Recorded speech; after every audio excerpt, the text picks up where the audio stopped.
Special அடை பாயசம் எப்படி செய்யறதுன்னு பார்க்க போறோம். அதுக்கு தேவையான பொருள் அடை 200 கிராம் எடுத்திருக்கேன். 200 கிராம் அடைக்கு 600 கிராம் சீனி எடுத்திருக்கேன். பருப்பு, ஏலக்காய், கிஸ்மிஸ் பழம் 3 கொஞ்சம் எடுத்திருக்கேன். 50 ml எடுத்திருக்கேன். பால் 1 லிட்டர் எடுத்திருக்கேன்.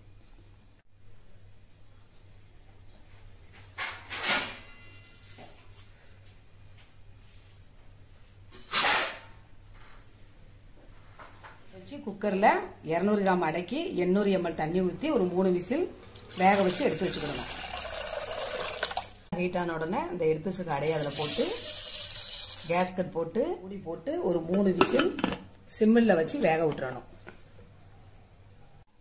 3 விசில் அடிச்ச உடனே இறக்கிற வேண்டிதான்.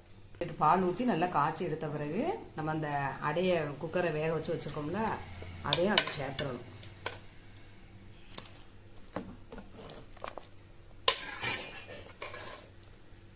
போட்ட பிறகு நல்லா இந்த கரண்டி வச்சு நல்லா கரைச்சி விடணும். கட்டி கட்டியாயிரும். கட்டி ஆகாமல் நல்லா கரைச்சி விட்டுட்டே இருக்கணும். சட்டி நல்லா காஞ்ச பிறகு கொஞ்சம் நெய் ஊற்றி நம்ம எடுத்து வச்சுருக்க முந்திரி பருப்பையும் கிறிஸ்மஸ் பழத்தையும் நல்லா வறுத்து எடுத்துக்கிடணும்.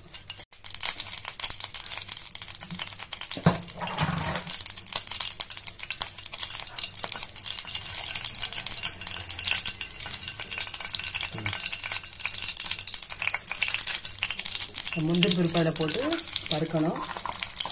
இந்த கிறிஸ்மஸ் பழத்தையும் அதில் போட்டு வறுத்து எடுத்துக்கணும்.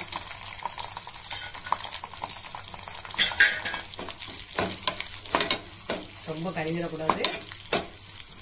ஓரளவுக்கு நிறம் மாறினோடனே அது பாலையும் நம்ம காய்ச்சி இருக்கோம்ல அதில் நெய்யில் வறுத்த முந்திரி பருப்பு கிறிஸ்மஸ் பழத்தையும் அதில் போட்டுடணும்.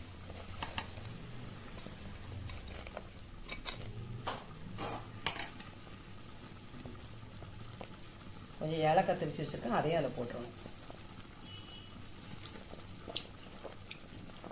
இந்த பாலும் அடையும் ஒன்றா ஊற்றி இவ்வளோ நேரம் 1/2 மணி நேரம் வேக வச்சுட்டோம்.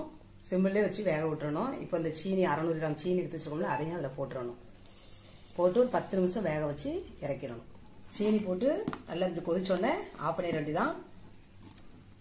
சூடான சுவையான கேரளா ஸ்பெஷல் அடை பாயாசம் ரெடி. இதை நீங்கள் செய்து பார்த்து எப்படிங்கிறது எங்கள் சேனல் கமெண்ட் பண்ணுங்கள், லைக் பண்ணுங்கள், ஷேர் பண்ணுங்கள். சப்ஸ்கிரைப் பண்ணாதவங்க சப்ஸ்கிரைப் பண்ணுங்கள். அப்படியே பக்கத்தில் இருக்க பெல் பண்ண கிளிக் பண்ணுங்கள்.